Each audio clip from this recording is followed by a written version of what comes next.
Hey everyone, Anthony Fantano here, internet's busiest music nerd. I hope you are doing well, and it is time for another weekly track roundup, where I go over what I felt were the worst and the best tracks of the week in a big long list gauntlet. You can check them out for yourselves. They're all linked down below, whether I enjoyed them or not. Let's get into these tracks that really stuck out to me over the past 7 days or so. First off, let me give a shout out to a few links down below. Our Turntable Lab link, we get kickback from that. Our Patreon link, if you want to support us and get some extra bonus monthly content every month, hit that up, give it a try, give it a shot. And the worst tracks of the week are, we have a handful. Boop, boop, boop, boop, boop. First off, this new track from Young Blood, which I find to be like a very tacky modern take on punk rock. It's very British, it's very snooty, it's very overproduced, and I think the lyricism is a little cringy as well. But Strawberry Lipstick is the name of the song. Kind of reminds me of like some old school British punk combined with like Slaves, but I don't know, somehow a lot less likable, I suppose. Then we have a brand new track from Will Butler of Arcade Fire fame, new album on the way, Generations. The name of this new track is Surrender, and Lord, I surrender to the vocals on this song. I like the rock instrumentation, I like the vintage groove, I like the tune, but every vocal on this song is bad. The lead vocals, the background vocals that are kind of sassy and weird. This song just excuse me. I'm so flustered. This song just needed a different vocal take, a different series of vocal takes. It really did, because what is currently here just sounds silly to my ears. We then have this brand new track from the Kid Leroy, Tell Me Why. While I have enjoyed some features of his and his work with Juice WRLD in the past, I cannot say I'm crazy about this single. I see a lot of people in the Lyrical Lemonade camp are digging it, fucking with it heavy, but to me this just sounds like some Post Malone runoff. I'm just not really that impressed with it. Vocally, it could be better. Instrumentally, it could be a lot more unique and I think creative. It's just not doing a whole lot for me. We then have this brand new track from Guap Dad, which I guess is the other side of his new track with Denzel Curry.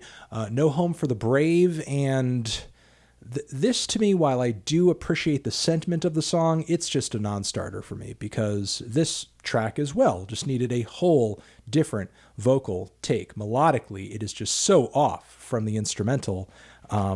It just needed another take, another recording, because it's just so far off pitch. It really, truly is, to the point where it's distracting and almost unlistenable. Moving on from there, this new track from Grease, or rather DJ Khaled, Grease, featuring Drake, just kind of sounds like a Weeknd ripoff. Don't get why. It's boring. It's the worst of the two tracks that they had just dropped this past week that I did a full review of over on the Fantano channel. We have this new track from none other than City Morgue. Hurt World 99 is the title. It's very edgy. But the hook is kind of cumbersome, and it's not one of their catchier tracks in my view. And we also have Blueface, Yeah, with Coyote, whose lyrics are absolutely ridiculous to the point where you can't really take it seriously. I mean, the number of times yeah is rhymed with yeah is, I don't know. It's excruciating, and I'll leave it at that. All right, the tracks that I was meh on were not blowing me away, but were certainly still worth pointing out. You might like them a little more than me. We have this new track over here from Tyler Yahweh, and DaBaby's on it, Stuntin' on You. While I did not like his cut with Post Malone at all, I think this one is a lot better. It's not super original, it's not groundbreaking, but it is a pretty catchy trap banger with some cool vocal lines. So I don't know. If you want to hear something that's just in that vibe, would fit great in a playlist, goes a little hard, check it out. We also have this brand new track over here from Troye Sivan, Easy. And I love the tune on this one. There are a lot of passages of this song I find quite impressive. I just think the auto-tune slathered on his vocals on the hook just causes the singing to sound very off. There are some production choices on this track I would not have gone with, but still, I think the tune, the lyrics, a lot of things about this song are very respectable. And you know, make no mistake, I am still excited to listen to his upcoming LP. We also have this new remix track from Problem featuring Snoop and Freddie. And Snoop and Freddie go hard on this track. They sound good. I'm just not really super crazy about the song itself or Problem's very underwhelming performance on it. We also have this new remix from Anamanaguchi of a Porter Robinson track, Get Your Wish. And I mean, geez, there are a lot of aspects of this remix that are great, but Lord, is it compressed to death. Like the points where the drums are really going hard, it is so blown out, it is so blasted that it's really hard to kind of make out much of anything. Like it's really bricked, like Jesus. Just a bit more breathing room, I think, would have done wonders for this track. But I don't know. It's if you don't mind a lot of compression, give it a shot, I guess. We also have this brand new track from Koffee over here, Lockdown. Not super crazy about the production, which I see is kind of basic, but vocally, I think she kills it on the track. I mean, Koffee's always coming through with some quality vocals, and I do continue to appreciate the way that she mixes elements of dancehall and reggae into trap, into music that would commercially be very popular in America. You know, I think she brings it together in a somewhat tasteful way that doesn't feel super tacky or anything like that. I just think, you know, production-wise, this one could have been a lot better. But I will reiterate once again, vocally, killed it. Vocals came out great on this one. We also have this brand new track over here from Tkay, Whiston, and Eden, which is a pretty interesting combination of names, not a combination that I would expect. I have a feeling that Eden fans will love this one because Eden vocally does what he does on literally every Eden track to ever be recorded, to my knowledge anyway. But, and look, for me, that's not a great thing because vocally, I'm not super crazy about Eden. I feel like vocally he's a little one-dimensional, or he's playing to the same like emotional scratch with every performance, and it gets a bit daunting and quite old in my view. However, I do think Tkay kind of killed it on the production, so you know. I at least give it that. And look, there are a lot of passages of this track where the vocals aren't, you know, really there. So I feel like both of them do a great job of kind of giving each other space to, you know, do what they do. I respect the collaboration. I respect that they work together relatively well on this. I'm just, you know, enjoying one artist on this more than I am the other. We then have this brand new track from JPEGMAFIA and Tommy Genesis, Rough 7. Was not super crazy about the very underwhelming start to all of this, was not super crazy about the way Tommy Genesis's voice was mixed into this at some points, and also a lot of the bars as well. Peggy killed it, but I don't know. I'm on the fence with it.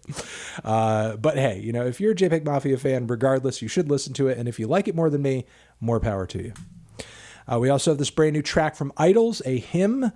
Not a song I would have picked as a teaser, as it's very much a slow burner, but it's a track that I anticipate with more listens within the context of the record. I could really kind of get into the dreariness of it and the overbearing dejection of it, but you know, certainly doesn't go hard like their last cut. We have this brand new track over here from Horror as well, Pigs Want Me Dead.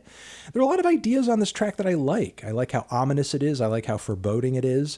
I feel like any number of these passages would be great if they ended up building towards something, some kind of tension release, but there's not really like that explosion point on this one for some reason. And as a result, it does get quite tedious, even though there are admirable ideas and sounds to this single. We have another track from Bill Callahan, 35, a very pensive singer-songwriter track with his very deep, very, I would say, kind of commanding and relaxing voice.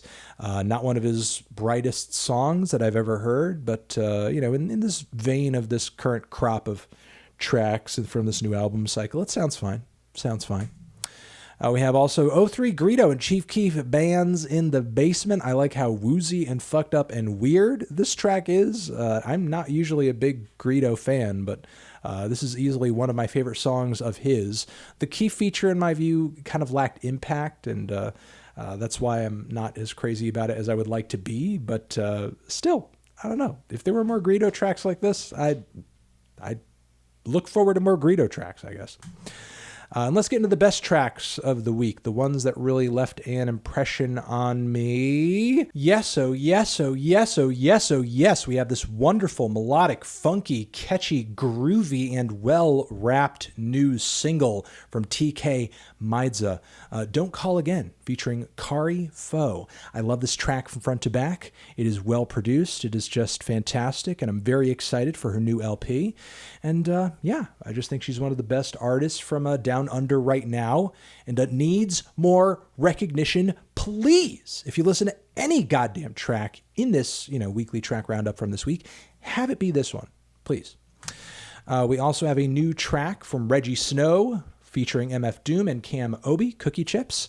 I think this track has a very nice kind of uplifting, pretty melodic quality to it that, I don't know, I think a lot of Rejjie's previous stuff has been a little one-dimensional and emotionally flat, and I feel like this marks, really kind of encouraging new, fresh brightness for his work that I'm liking. Not that every new song of his needs to sound like this, but he played it low-key like he usually does, but it's still emotionally potent, emotionally engaging, and looking forward to more music that, sort of operates on that front, I suppose. It's just a bit more colorful and vibrant, while still being able to play it, kind of chill. Reminded me of some of Tyler's work in a respect, but not super derivative or anything. Again, Cookie Chips, it's a great track.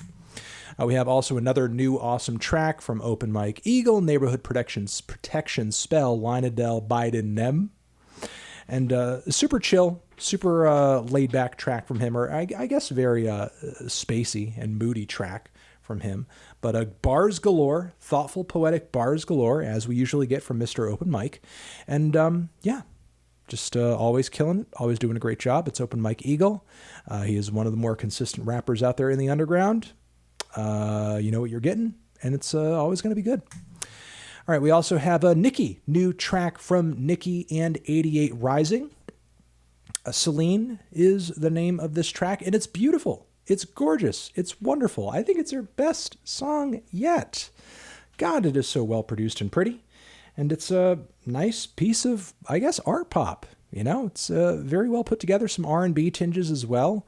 And it's a very lustrous instrumental. Vocal performance is pretty chill, but it still gets the job done. And looking forward to more work from her that's sounding this good. Because, I'm hearing a lot of growth from her previous stuff to this. And her previous stuff was impressive too. But this is sounding great. This is sounding good as shit.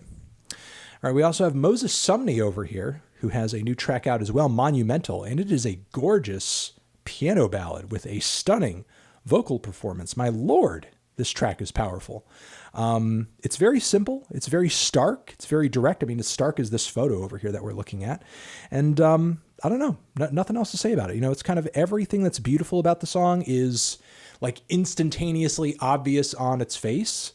I'm not so much crazy about how much the visual was basically like an advertisement, but as long as we're talking about the song, the song is great. The performance is fantastic, especially impressed with the vocals and everything. So Moses Sumney, continuing to do some great stuff. And yeah. All right, moving on from there. Lianne Havas, a track from her new album, Read My Mind. Check it out. I thought it was quite good, but I'm not going to talk a whole lot about it as I am planning on reviewing her new record this week very soon, so don't want to spoil anything. We also have Honey, brand new track from King Gizzard and the Lizard Wizard, apparently a slightly older song that is now kind of seeing the light of day. And kind of reminds me in terms of groove and melodic quality of a lot of that microtonal banana stuff, but then there's also kind of a folky, backwater, bluesy characteristic to it as well aesthetically. It's a really cool combination of sounds, ideas, and aesthetics, and I love it. I just think all around it's a good tune, and it's got that nice kind of honey refrain to it as well. So just another quality song from King Gizzard. Just put up another one on the board for him, bitch. We have also Joey Badass with The Light Pack. I know that this is not a single song over here. It's more, kind of a collection of tracks. But I feel like these three new songs kind of mark a somewhat of a moody turn for Joey while still sticking to his jazz rap jazz rap roots. A lot of quality bars to be had, good emotional vocal performances too. Wasn't so much crazy about his flows on the Pusha T track, but I thought the Pusha T feature was quite good. I think that was the weakest of the three, but all around these three tracks are still like quite enjoyable. Looking forward to hearing what Joey has coming down the pipe past this, because he's taking a bit of a break and hasn't put out so many singles and stuff like that as of late, and coming back sounding strong in my view. We also have a new track, a new collaboration between Health and Full of Hell. Full of Health. It is an insane, noisy, industrial, synthetic banger with a lot of amazing and creative qualities to it. These two names could not have crossed over better, in my opinion. We also have DJ Khaled, Popstar, Drake, which I think was the better of the two tracks that they just dropped. Had a great flow, great beat. It was simple, it was straightforward, it was catchy, it hit hard. Some memorable bars from Drake here and there. Good energy all around. Not the best thing either of these two have been involved in, but still enjoyable, still quality.